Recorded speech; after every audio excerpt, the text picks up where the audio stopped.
ಇವತ್ತು ಒಂದು ಶುಭ ದಿನ. ಇದು ಸ್ವಾತಂತ್ರ್ಯ ವೀರ ವಿನಾಯಕ್ ದಾಮೋದರ್ ಸಾವರ್ಕರ್ ಇವರನ್ನ ಅಂಡಮಾನಿಗೆ ತಗೊಂಡು ಹೋಗ್ಬೇಕಾದ್ರೆ, ಜೈಲಿಗೆ ತಗೊಂಡು ಹೋಗ್ಬೇಕಾದ್ರೆ ಹಡಗಿನಲ್ಲಿ ಅವರು ಸಮುದ್ರದಿಂದ ಹಾರಿ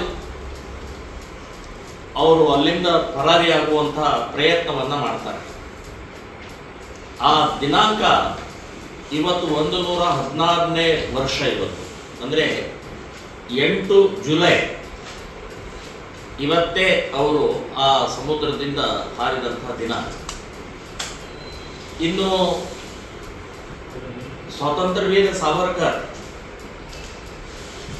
ಬೆಳಗಾವಿಯ ಹಿಂಡಲ್ಗ ಕೇಂದ್ರ ಕಾರಾಗೃಹದಲ್ಲಿ 3 ತಿಂಗಳಿರ್ತಾರೆ. 1915 ಅವರನ್ನ ಕರ್ನಾಟಕ ಸರ್ಕಾರ ಅಂದರೆ ಭಾರತ ಸರ್ಕಾರ, ನೆಹರು ಅವರು ಕಾಂಗ್ರೆಸ್ ಸರ್ಕಾರ ಅವರನ್ನು ಬಂಧನ ಮಾಡಿ, ಮುಂಬೈನಿಂದ ಬಂಧನ ಮಾಡಿ ಇಲ್ಲಿ ಹಿಂಡಲ್ಗಾ ಜೈಲಿಗೆ ತರ್ತಾರೆ 1915. ಕಾರಣ ಏನು ಅಂತಂದ್ರೆ, ಆ ಪಾಕಿಸ್ತಾನದ ಅಧ್ಯಕ್ಷರು ಭಾರತಕ್ಕೆ ಬರ್ತಾರೆ, ಮಾತುಕತೆಗೆ ಬರೋರಿದ್ದಾರೆ.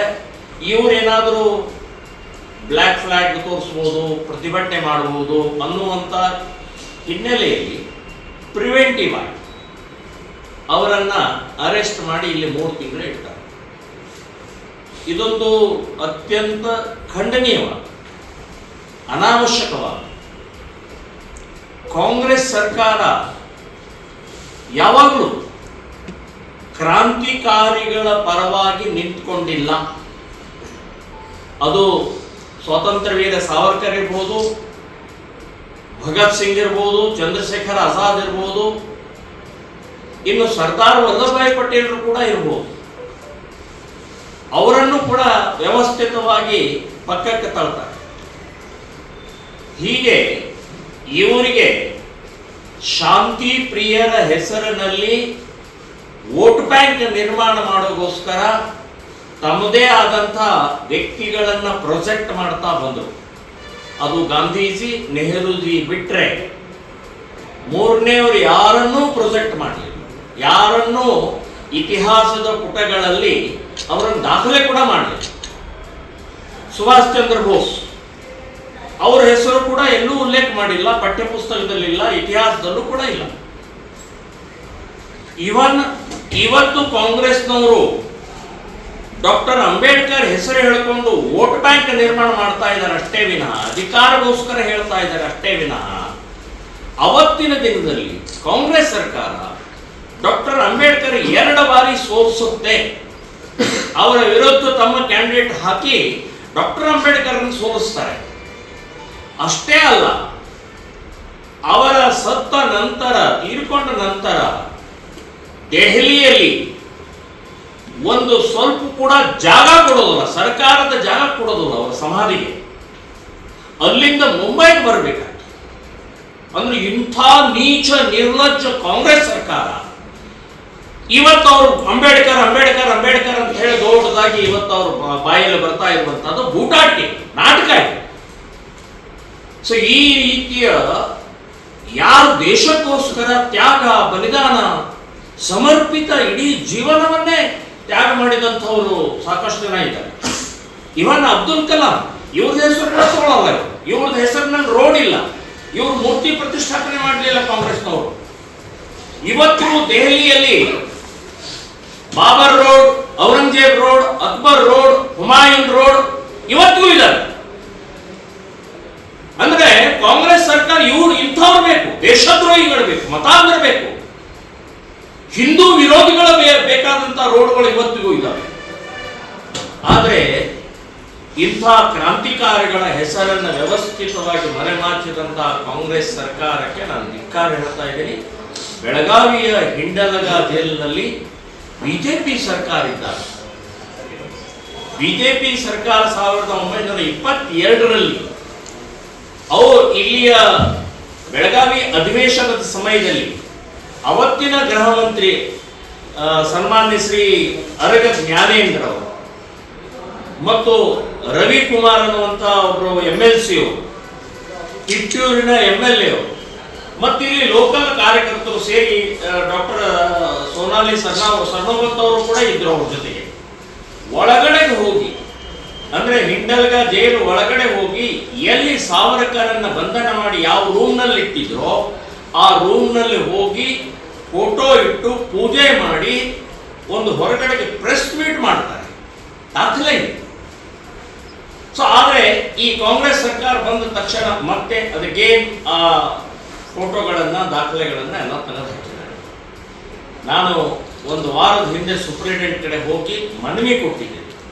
ನಮಗೆ ಒಳಗಡೆಗೆ ಫೋಟೋ ಇಡಕ್ಕೆ ಪೂಜೆ ಮಾಡೋಕ್ಕೆ ಅವಕಾಶ ಮಾಡಿಕೊಡ್ಬೇಕು ಅಂತೇಳಿ ಅವರು ಒಪ್ಪಲಿಲ್ಲ.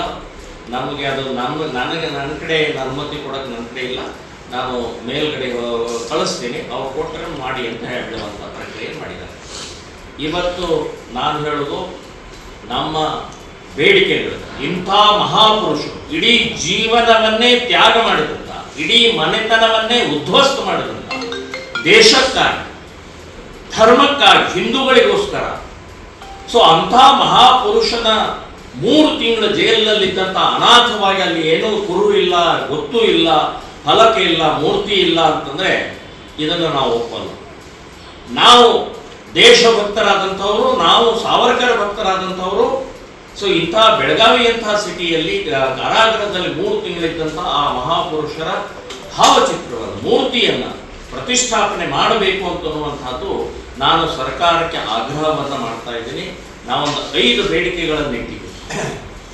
ಸೊ 5 ಬೇಡಿಕೆಗಳನ್ನು ಸರ್ಕಾರಕ್ಕೆ ಒಪ್ಪಿಸೋ ದೃಷ್ಟಿಯಿಂದ ನಾವು ಯೋಚನೆಯನ್ನು ಮಾಡಿದ್ದೀವಿ. 13ನೇ ತಾರೀಕು ಇದೇ ತಿಂಗಳು 13 ಅಂದರೆ ಅವತ್ತೇ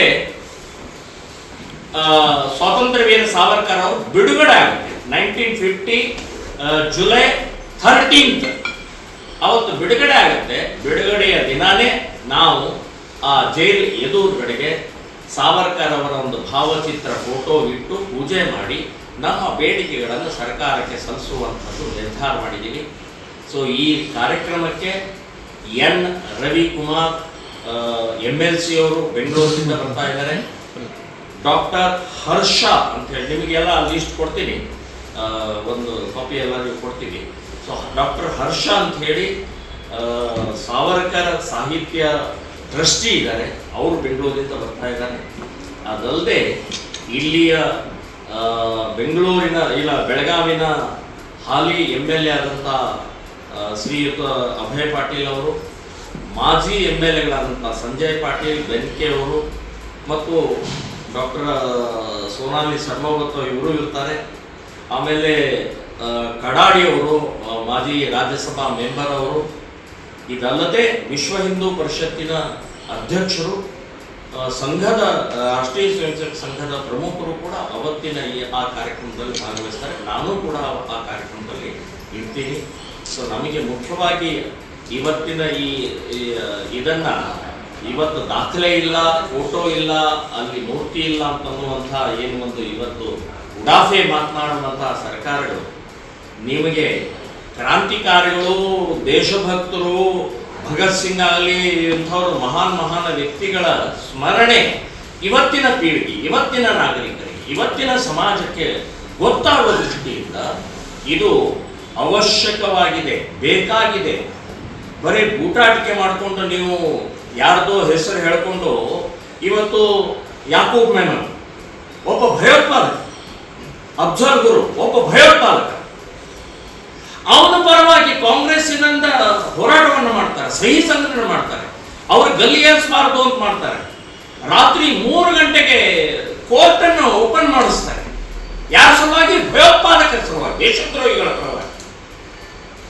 ಇವತ್ತು ಟಿಪ್ಪು ಸುಲ್ತಾನನ್ನ ಮೆರೆಸ್ತಾರೆ. ಟಿಪ್ಪು ಸುಲ್ತಾನ್ ಒಬ್ಬ ಮತಾಂಧ, ದೇವಸ್ಥಾನಗಳನ್ನು, ಸಾವಿರಾರು ದೇವಸ್ಥಾನಗಳನ್ನು ಒಡೆದಂತ ಧೂತ, ಕನ್ನಡ ದ್ರೋಹಿ, ಕನ್ನಡವನ್ನು ವಿರೋಧಿ ಮಾಡಿ ಪರ್ಷಿಯನ್ ಭಾಷೆಯನ್ನು ಹೇರಿದಂತಹ ವ್ಯಕ್ತಿ. ಸೊ ಇಂಥವರನ್ನ ಮೆರೆಸ್ತಾರೆ, ಇಂಥವರ ಜಯಂತಿಯನ್ನು ಆಚರಣೆ ಮಾಡುವಂಥ ಕಾಂಗ್ರೆಸ್ ಸರ್ಕಾರ, ನಾನು ಹೇಳೋದು ಸಾವರ್ಕರ್ ಅಂತ ತ್ಯಾಗೀಯ ವ್ಯಕ್ತಿಯ ಒಂದು ಮೂರ್ತಿಯ ಪ್ರತಿಷ್ಠಾಪನೆ ಆಗಬೇಕು. ಒಂದು, ಎರಡನೇದು ಅಲ್ಲಿ ಫಲಕ ಅಂದರೆ ಒಳಗಡೆ ಮತ್ತು ಹೊರಗಡೆಗೆ ಭಾವಚಿತ್ರದ ಜೊತೆಗೆ ಫಲಕ ಇರಬೇಕು, ಬೋರ್ಡ್ ಇರಬೇಕು. ಮೂರನೇದು, ಅವರ ಜಯಂತಿ ಮತ್ತು ಪುಣ್ಯತಿಥಿ ಆಚರಣೆ ಮಾಡಬೇಕು. ನಾಲ್ಕನೇದು, ಈ ಬಸ್ ಸ್ಟ್ಯಾಂಡು, ರೈಲ್ವೆ ಸ್ಟೇಷನು ಮತ್ತು ವಿಮಾನ ನಿಲ್ದಾಣ ಅಲ್ಲಿ ಭಾವಚಿತ್ರದ ಜೊತೆ ಒಂದು ಫಲಕ ಹಾಕಬೇಕು.